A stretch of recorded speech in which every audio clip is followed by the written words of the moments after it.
नमस्कार सर, मेरा नाम शिखा मिश्रा है। हमारी जो युवा पीढ़ी है और जो आने वाली पीढ़ियां हैं, हमने श्री राम की और सनातन धर्म की एक अलग ही परिभाषा बनाई हुई है आजकल, वो जय श्री राम सुन के और मूवीज़ वगैरह देख के।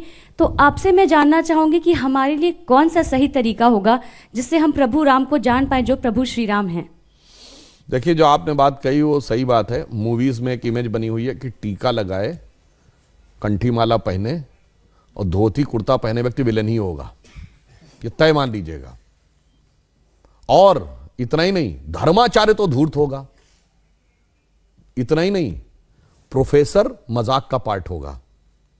पढ़ने लिखने वाला छात्र बेवकूफ होगा, वो चतुर महालिंगम होगा।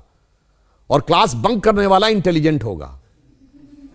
पॉकेट मारने वाला व्यक्ति जो होगा वो तो उदार होगा, क्योंकि वो चोरी करके बांट रहा होगा।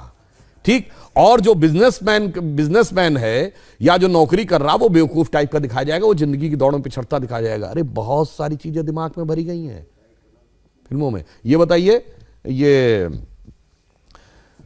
फौजी के डिसिप्लिन का मजाक उड़ेगा।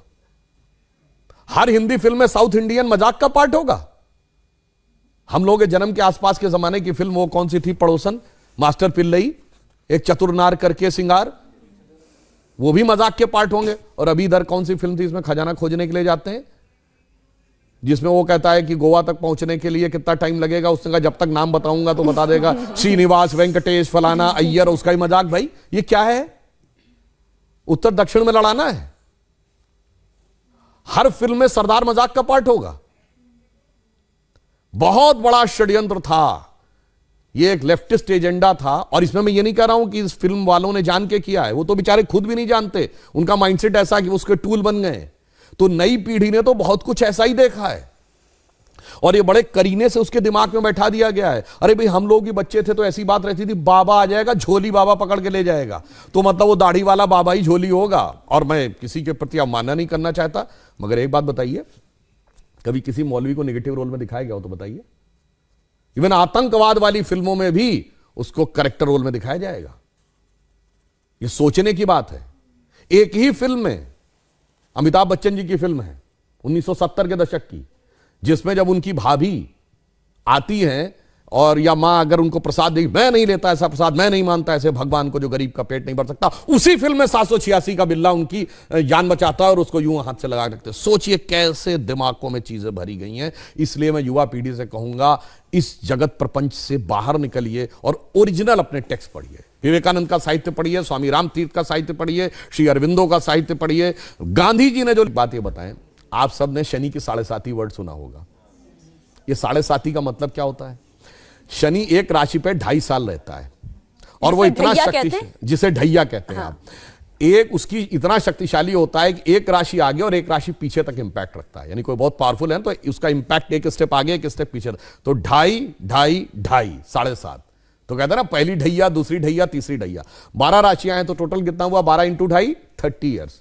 तो शनि का रोटेशन साइकिल 30 ईयर्स है। भगवान राम के भी तो 7.5 लगी थी, कहा था तो बन गए थे। तो 2.5 साल मतलब 30 साल का रोटेशन साइकिल शनि का है। ये तो हमें हजारों साल से पता था, इनको कब पता चला? अभी 100-200 साल पहले। और ये बताते हमको, यार हम साइंटिफिक थे, तुम नहीं थे। मेरे भाई, तुमने तो कहा सूर्य पृथ्वी के चारों ओर घूमता है। और मजे की बात जानते क्या है? गैलीलियो ने कहा 1633 में कि सूर्य पृथ्वी के चारों ओर घूमता है। यह गलत है, पृथ्वी सूर्य के चारों ओर घूमती है। तो उसको कह दिया गया कि तुम्हारी मौत की सजा दे दी जाएगी। उसने माफी मांगी, उसको अपराधी चर्च का घोषित किया गया, चर्च का अपराधी। और वो चर्च के अपराधी की श्रेणी में जानते कब तक रहा है? 1992 तक।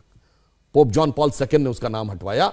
वरना जिस जमाने में स्पेस में सैटेलाइट पहुंच गया, आदमी 69 में चांद पहुंच गया, और तब तक वो इस बात के लिए दोषी था। मगर कोई नहीं कहता उनसे कि आपके धर्म में कोई आपत्तिजनक बात लिखी हुई है, इसे हटाने की आवश्यकता है। मगर जहां सबसे साइंटिफिक बातें लिखी हैं, वहां पे लोग कहते हैं कि इसमें हटाने की आवश्यकता, उसको हटा। इस षड्यंत्र को समझना चाहिए। इस षड्यंत्र को आप भली भांति समझें तो आपको समझ में आएगा कि जो सभ्यता सर्वाधिक उदार है, उसी सभ्यता के साथ सबसे अधिक छल किया जाता है, जिसे हम कहना चाहेंगे आजादी का अमृतकाल है। तो हम कहते थे ना, हो गए हैं स्वप्न सब साकार, कैसे मान लें हम। टल गया सर से व्यथा का भार कैसे मान ले हम। राष्ट्र को है लोग भूले, स्वार्थ है युग मंत्र सारा, वर्ग जाति विभेद की अब बह रही है कलुष धारा। इस अमा के तिमिर को, यानी अमा अंधकार, तिमिर मतलब अंधकार, रात्रि के अंधकार को अब अरुणिमा क्या मान ले हम।